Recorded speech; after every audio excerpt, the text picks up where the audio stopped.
गंग गणपतये नमो नमः। 49वां सर्ग। ग्रामवासियों का बात सुनते हुए श्री राम को कौशल के जनपद को लांघते हुए आगे जाना और वेद श्रुति गोमती और सेंधी को नदियां पार करके सुमंत्र से कुछ कहना। उधर पुरुष सिंह श्री राम की पिता की आज्ञा का बारंबार स्मरण करते हुए शेष रात्रि में उनसे बहुत दूर निकल गए।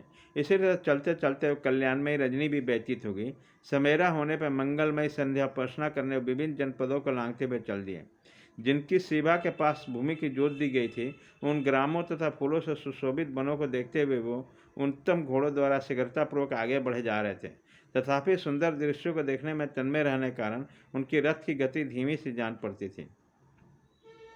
मार्ग में जो छोटे बड़े गांव मिलते थे, उनमें निवास करने वाले मनुष्य की निम्नलिखित बातें उनके कान में पड़े थे। अहो काम के वंश में पड़े हुए राजा दशरथ को धिक्कार है।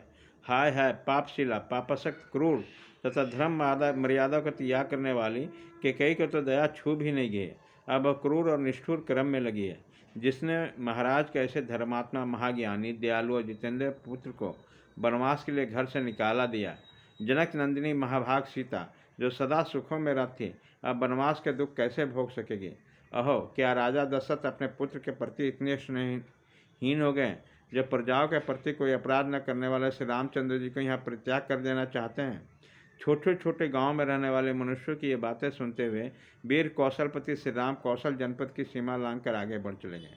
तदंतर शीतल एवं सुखद जल बहाने वाली वेदश्रुति नामक नदी को पार करके श्री रामचंद्र जी अगस्त से वे दक्षिण दिशा की ओर बढ़ गए। दीर्घ काल तक चल के उन्होंने समुद्रगामिनी गोमती नदी को पार किया, जो शीतल जल का स्रोत बहाती थी।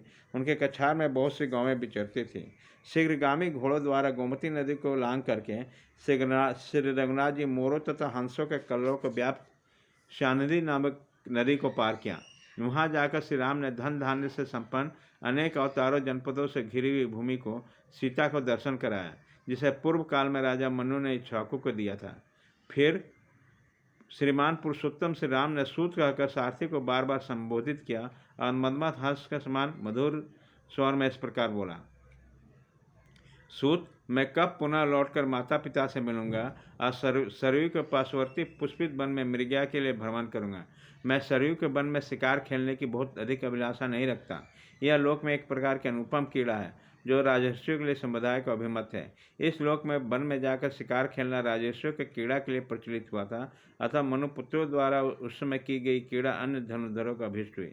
इक्ष्वाकुनंदन से रामचंद्र जी के विभिन्न विषयों लेकर सूत से मधुर वाणी से उपयुक्त बातें कहते हुए उस मार्ग पर बढ़ते चले गए। इस प्रकार श्री वाल्मीकि निर्मित आस रामायण आदि काव्य अयोध्या कांड में 49वां सर्ग पूरा हुआ।